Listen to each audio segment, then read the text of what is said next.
문제는 타이밍. 이제 우리가 셀 차례다. 셀 타이밍을 알려주는 유안타 T레이더. 잘 파는 게 투자다. 유안타증권.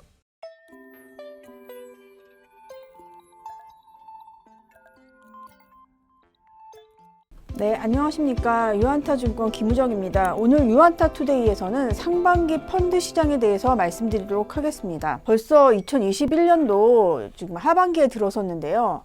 국내 펀드 시장은 상반기에도 많은 변화를 보였습니다. 상반기 펀드 시장은 국내 채권, 국내 혼합, 해외 주식형에서는 자금이 들어왔고요. 해외 대체나 액티브 주식, 국내 주식이죠. 국내 액티브 주식에서는 자금이 빠져나갔습니다.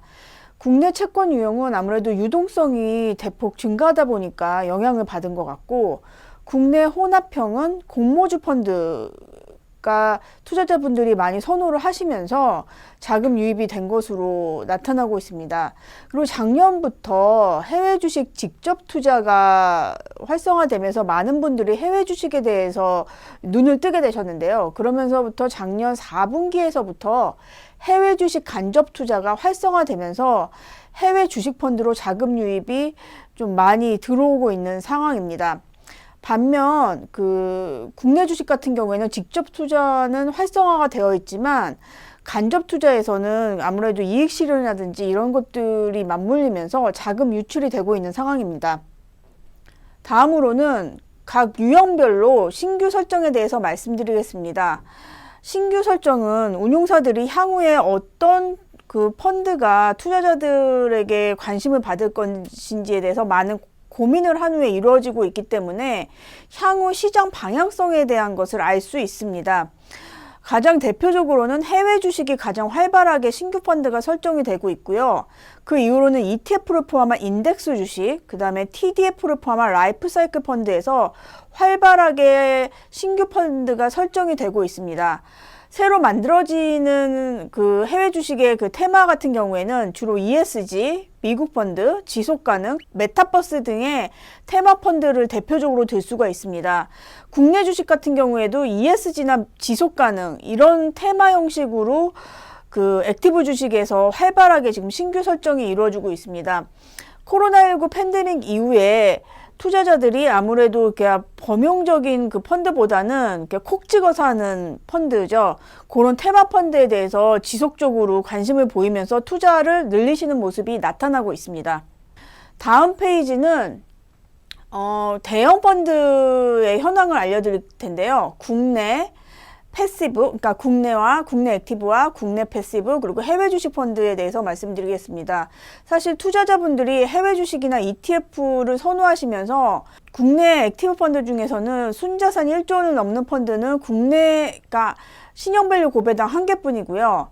그 다음에 인덱스 펀드는 9개나 되고 해외 주식 펀드는 4개. 그 중에서 또 해외 주식 펀드는 예비 1조 펀드라고 할 수 있죠. 순자산 9천억을 넘는 펀드가 3개나 됩니다. 그래서 따라서 이런 최근에 자금 동향을 보시면 투자자분들이 특히 코로나19 이후 그리고 2021년 상반기에는 해외 주식과 우리나라의 ETF에 대해서 많은 관심을 나타내고 계신다는 게 수치적으로 나타나고 있습니다.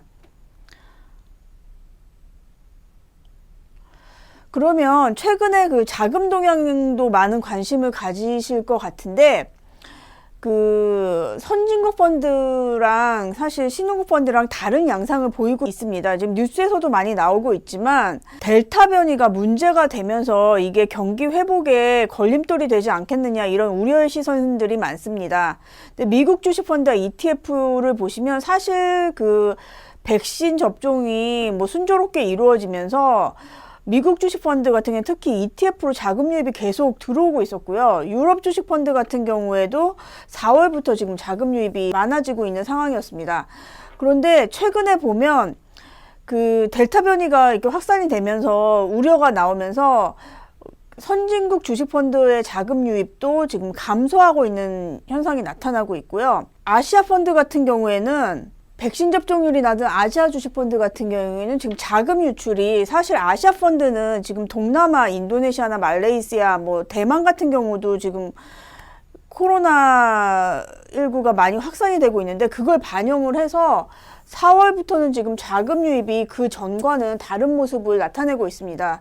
그 신흥국 주식펀드도 사실 4월 이전까지는 경기 회복이라든지 이런 기대감으로 많이 올라왔다가 아직 그 신흥국 주식펀드로는 자금은 들어오고 있지만 자금 유입 규모는 줄어들고 있습니다. 아무래도 이게 백신 접종이 좀 더 가속화가 되고 델타 변이에 대한 그 우려가 조금 낮아져야지 좀 시간이 걸려야 이게 풀릴 수 있는 문제가 아닐까 좀 요렇게 생각이 되고 있고요. 당연히 우리나라도 지금 그러니까 다시 4차 대유행이 시작이 되지 않았습니까? 그런 것들이 다 좀 주식시장에 반영이 되면서 약간 부정적으로 영향을 주고 있습니다.